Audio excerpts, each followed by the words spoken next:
Noong unang panahon, mayroong magkakaibigang kambing, baboy, baka at kalabaw. Kambing. Guys, pwede nyo ba akong tulungan gumayak ng lupa ang pagtataniman natin ng mais? Kalabaw. Sige, susunod lang kami. Ngo. Ngo. Baboy. Sige, susunod lang kami. Baka. Mo. Mo. Oo nga. Kambing. Sige, hihintayin ko na lamang kayo doon sa lupang pagtataniman natin ng mais. Sinabi ng baboy, baka at kalabaw. Okay, sige, susunod lang kami. Kambing.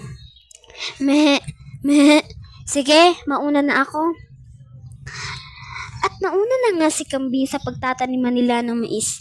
Ilang minuto at oras ang lumaan at hindi sumunod ang iba niyang kaibigan.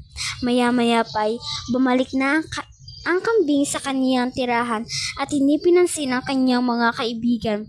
At ilang araw pa ang lumipas ay tinaniman na nga ng kambing ang kanyang mga binungkal na mais na lupang pagtataniman ng mais at muli niyang niyaya ang kanyang mga kaibigan.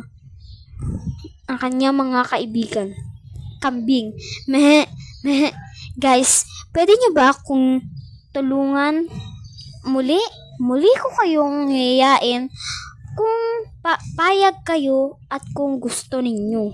Baboy. Sige, susunod lang kami. Kalabaw. Mo.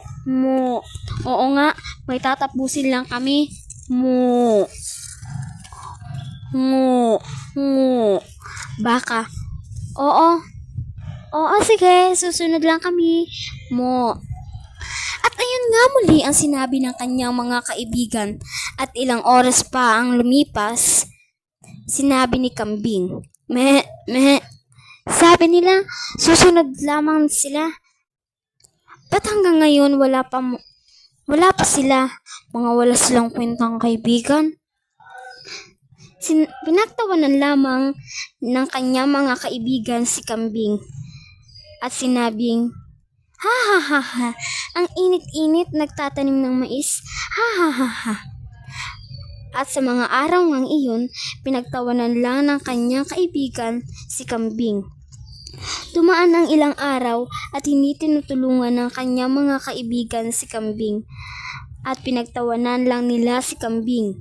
Nakalipas ang ilang araw at nagbunga ang paghihirap ni kambing. Inanin niya ang kanyang mga pinaghirapang nagpainit sa ilalim ng araw. Naghirap, inalay ang kanyang pagod at inanin na nga niya ang mais. Umuwi si kambing nang kahit siya ay nag-iisa, masaya pa rin siya sa kaniyang buhay. Umuwi siya nakingiti sa lahat ng kanyang paghihirap. Dala-dala niya ang pinaghirapang mais at ang kanyang mga kaibigan ay nakatulala lang sa kanya habang nagpapahingang kumakain ng mais si kambing. Ilang oras ang lumipas at napilitang humingi sa kanyang mais ang kanyang mga kaibigan at hindi ito pinansin ng kanyang mga kaibigan. Dahil hindi naman siya tinutulungan ng kanyang mga kaibigan, ang kanyang mga kaibigan ay nakatulala sa kanya habang siya ay kumakain. Sinabi pa ng kambing, hindi ninyo naman ako tinulungan, bakit ko kayo bibigyan? Sinabi ni baboy, ni kalabaw at ni baka. Pahingi nga, kambing. Kalabaw. Mo. Oo nga, pwedeng pahingi. Nagugutom na kasi kami. Baka. Ngo. Pahingi nga. At dahil nga naawa na ang kambing at binigyan niya ito ng mais, sabay sabing, sa susunod na aayain ko kayo, magkusa naman kayong tulungan na ako. Para naman ito sa atin para kapag tagipitan o tagkiriwi, may makakain tayo. Ang lesson po dito, teacher, ay dapat po sa anumang pagkakataon, kahit hindi nagsasabi ang ating mga kaibigan, dapat po mag-usap po tayong tulungan sila lalo na kung para din naman ito sa atin. Magtulungan tayo dahil hindi naman masamang magtulong sa ating kapwa para naman sa ikabubuti at ikakaunlad natin ang kung sino pa man at ano tayo sa buhay.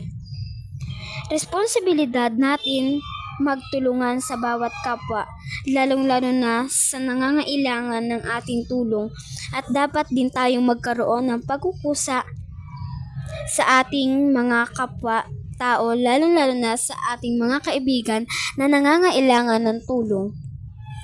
Ang pagtulong ay hindi dapat ikakahiya. Ang pagtulong ay dapat ibigay natin ng bukal sa puso at walang pag-aalinlangan. Ayun lamang po at maraming salamat. Iyan po ang aming presentasyon. Maraming salamat po sa panonood. Abangan niyo po ang susunod na video. Mag-like, comment, share, at huwag din kakalimutan mag-subscribe. Thank you for watching!